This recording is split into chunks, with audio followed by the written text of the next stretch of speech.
Well, people want it, people need it. The Premier of Victoria seems to be under enormous pressure, Caroline. Gaslighting is one description. In other words, he's just distracting people. I mean, there was these high marks for his apparently sober-like assessments, but I don't know whether anybody's actually listening to him anymore, because he's gone down this path here, ignored that good advice there. He's gone completely contrary. He's kind of wrecking a lot of people's lives, not just in Victoria. And he wants people to not actually concentrate on the reality he's created. He's buggered it up, basically.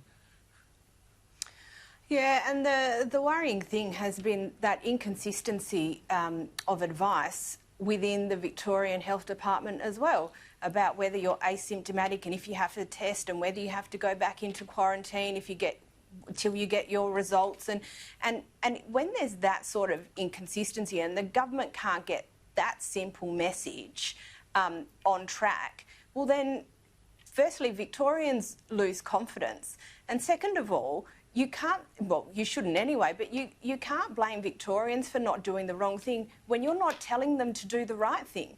So, you know, I can understand why people are angry, and, you know, particularly going into this second lockdown, you know, the cafes are just reopened. People are just starting to get moving again. There was that little bit of confidence and almost certainty, and it's gone, and people are angry, and they're rightful to be angry, because if this had been dealt with properly from the beginning, this wouldn't have happened. And all that talk of this theoretical second wave, and I don't want to necessarily say that this is a second wave, because I'm nowhere near qualified to comment, but there has been quite a significant uptick.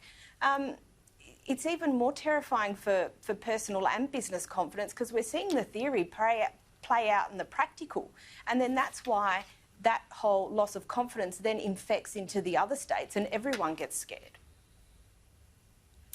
Yeah, I mean, and Daisy, I've got family in Victoria, and I was saying, you know, to my dad tonight even, I said, just get used to the idea that you're not going to be seeing them before Christmas, and he said, well, I don't know whether I'll be seeing them till this time next year. I mean, this is look, it's just an example, but I think there's a lot of families who are feeling the same kind of anxiousness. They're worried about their family members, their friends in other parts of Australia, the effect on the economy reaching everywhere. We want Victorian people to come to Queensland to spend their money. Their money's very good in the state of Queensland, as it is in the state of Western Australia, it is in South Australia.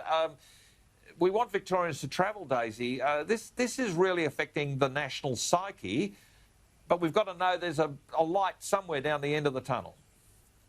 It really is affecting the national psyche, and what a terrible anxiety it is. I mean, so many people have family and friends in Victoria. I mean, I'm getting married in December, and we have obviously invited a number of our friends who live in Victoria, and in fact, my fiance's best man lives in Melbourne.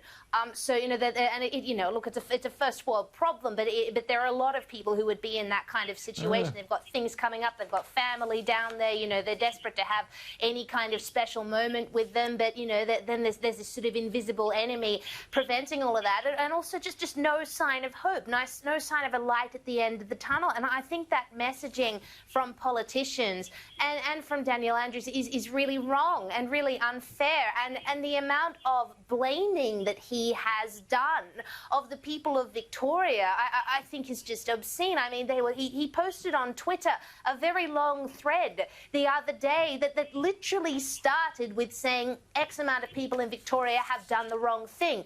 These are the reasons they've done the wrong thing, etc., etc., etc. And I thought, hang on a minute.